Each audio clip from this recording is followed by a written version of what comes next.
Hello everyone, welcome to this pre-recorded lecture corresponding to week 12.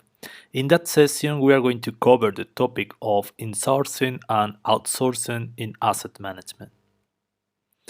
Here you have an overview of the main concepts that we are going to cover in that session. The first one will be to explain what types of tasks are best to be outsourced and which ones are best keeping in-house.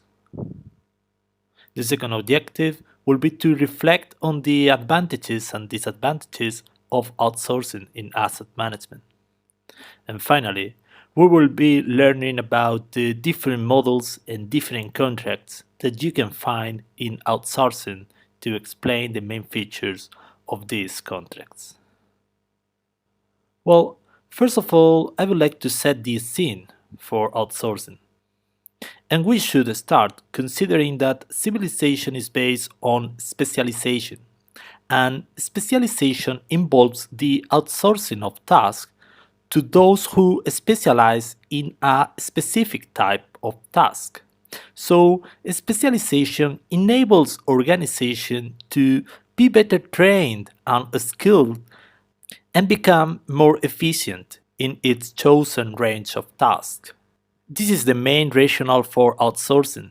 However, outsourcing implies some drawbacks, such as the introduction of negotiation with third parties, the creation of contracts, pricing activities, etc. In addition, outsourcing is a phenomenon which is happening on an important scale only in recent years.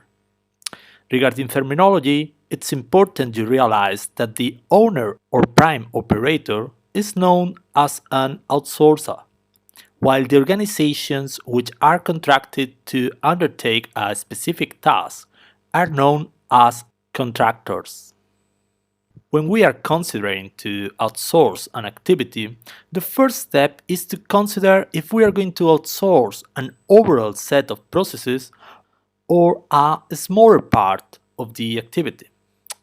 So, depending on the percentage of the activity processes that are going to be managed internally or by a third party, we can distinguish three different models. Total outsourcing, when we are going to transfer more than 80%.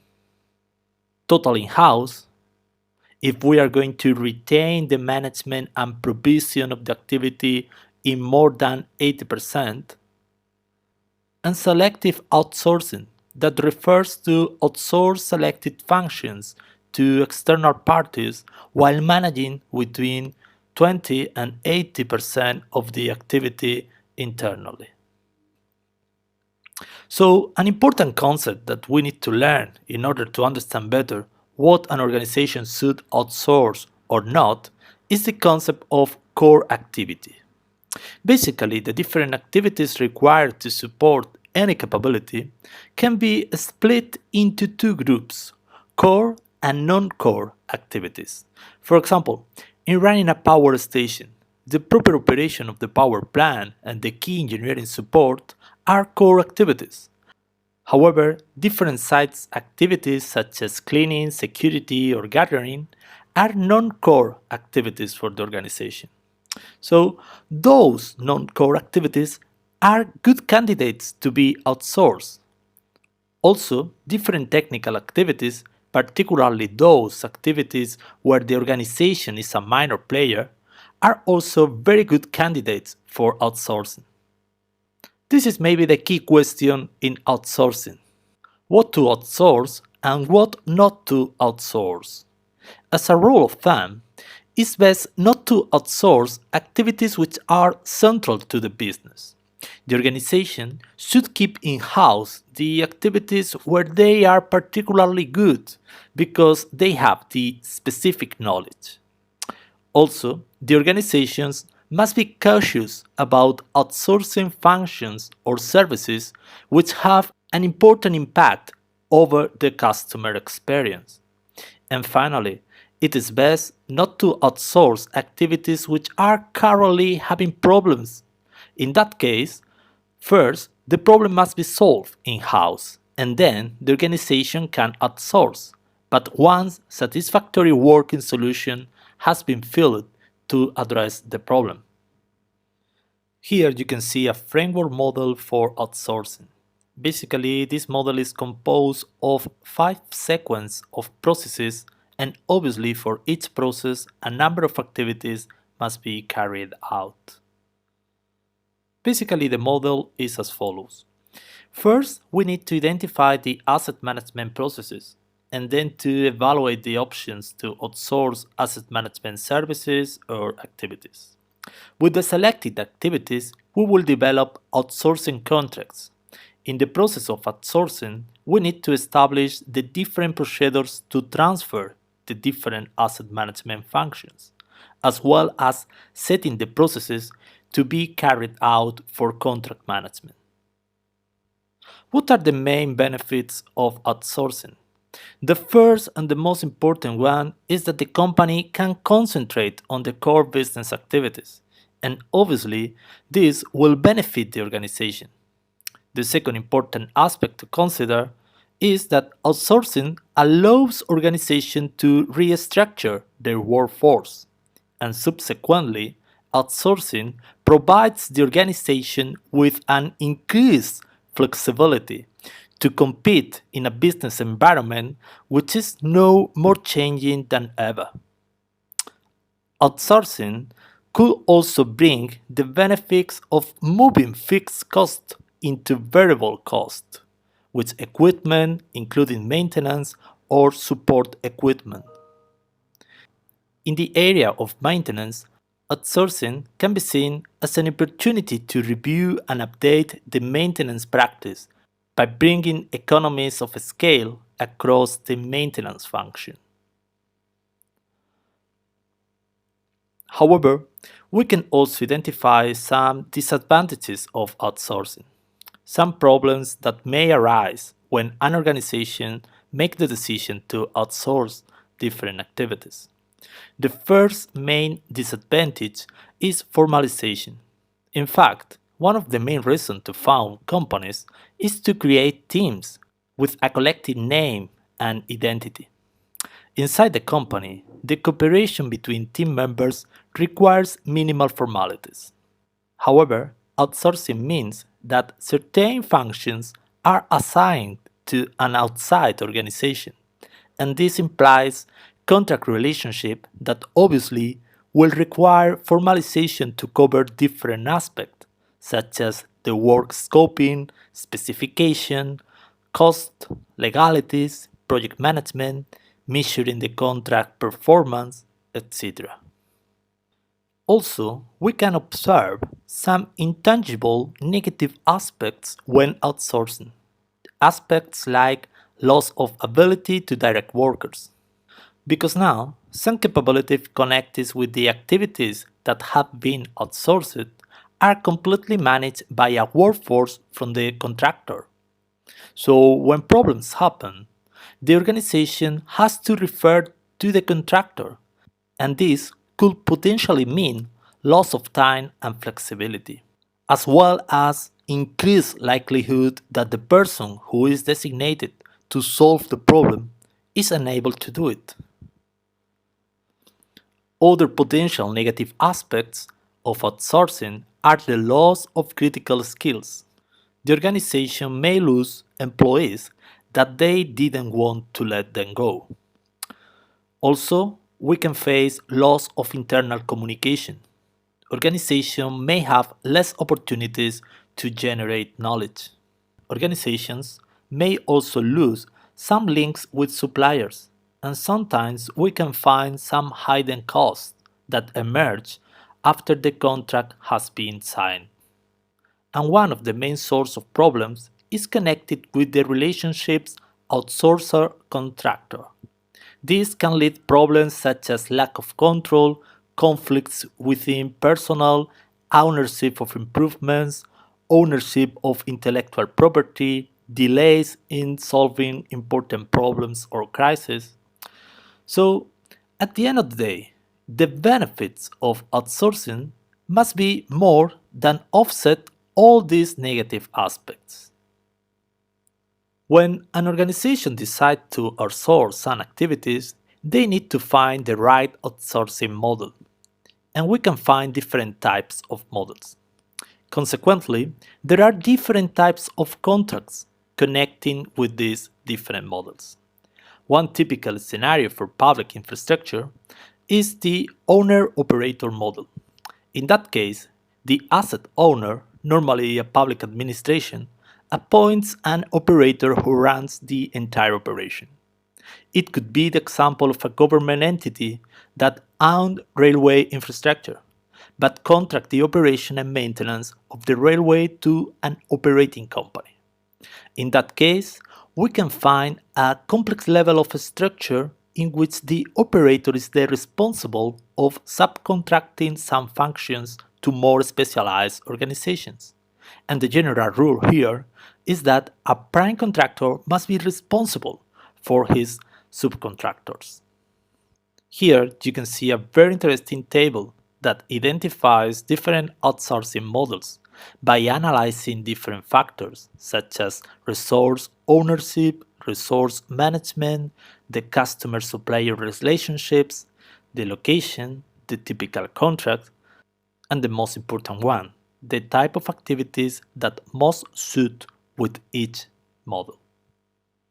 Now, we are going to go a little bit further. We are going to explain different types of contract that we can find in outsourcing. The first one is labor only. So in that case, the labor force is outsourced, but works are directly managed by in-house staff. The second type is time and material. In that case, materials and time are recorded and paid for at agreed rates. Other type of contract is survey and quote. This is a case when the constructor estimates the work requires and then set a price for doing that. In that case, there will be taken by technical experts on behalf of the outsourcer. Other type of contract is work package. This is adopted in the situation when tools, spares, or labor are provided to execute a defined work. Examples of these contracts are building contract inspections, routine maintenance, or fire safety system. In the lump sum contract, the contractor agrees to maintain a system in return from an agreed sum of money. The maintenance details are left with the contractor, and the level of service standards are defined by the owner. In addition, we can find the performance-based contract, which is quite similar to the lump sum, with the exception that the payment now is set in accordance with an agreed performance standard. These performance standards can be availability of plant, the response time, the turnaround time for rotables, keeping the schedule, etc. And the last one is the alliance.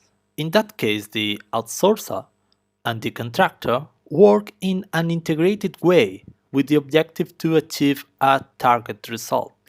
This type of contract is typical in projects that involves a high degree of technological development or a system integration. In the case of alliance, it's very important that the outsourcer and the contractor have a clear agreement on project target outcomes, commercial incentives, and the intellectual property rights. So now we have seen the different types of contracts, but there are some features that are common across these different types of contract in outsourcing. Here you can see these common characteristics, such as, for example, the performance criteria, security, the access rights, the ownership of intellectual property, the contract termination options, the ownership of equipment use, etc. So you can see that outsourcing obviously can bring benefits for the organization, but also involves risk. So in order to avoid some of these most typical risks, we can take some actions in advance. The outsourcer should keep key skills and management competence and should try to identify and address potential problems from the very beginning, at the contract stage. Also, the organizations should be prepared to reverse the outsourcing to insourcing if necessary, in special for urgent and critical tasks. Good practice are to keep links with affected employees and use more than one contractor. Also, it's interesting for organizations to keep the contracts to a moderate length and when possible to use performance-based contracts. In addition, it is important to reassure that we have contract provision and that the primary contractor has the full responsibility for the subcontractors. And finally, some generic measures, such as to create and retain in-house the core competencies, and to implement regular audits to check and report the contractor performance. To finish off, I'd like to talk a little bit about public-private partnership, because this is a type of outsourcing which has been increasingly used in recent times. Public-private partnerships are basically agreements between government and industry to work together on delivering a major project. Typical examples of projects that involve public-private partnerships are railways, roads, desalination plants, etc. And the main reason to establish a PPP is that the public sector and the private sector each have different strengths, and they can bring them together to achieve more effective and efficient results. It means better and timely project outputs. Here you can see the organizational strengths for public and private sector and how they can combine these strengths to achieve the better combination together. Basically, the private sector is better in areas such as technology, operation and maintenance, cost management, construction, while the public sector is much more powerful from a financial perspective or in terms of land availability. Also, they are better to cover legislative and political changes and to implement environmental policies. Finally, here you have some general conclusions about this topic. The first one is that obviously the specialization allows organization to be better trained and skilled, and finally, become more efficient in their core competences. The second point is that, in general terms, the non-core activities are the best candidates for outsourcing. The benefits of outsourcing are pretty connected with an increased focus on the core activities, and this leads to an increased flexibility that make organizations to be more adaptable to a changing business environment. The negative aspects of outsourcing are connected with the formalization process and the loss of critical skills and knowledge. And it's important that you understand that there are many different outsourcing models and different types of contract. And the selection of the right model or contract will depend on the activities that are going to be outsourced, the magnitude and importance of these activities, and the circumstances around the outsourcing process. This is all for me now. Here you can see the list of references, and looking forward to seeing you all in our synchronous session. Goodbye for now.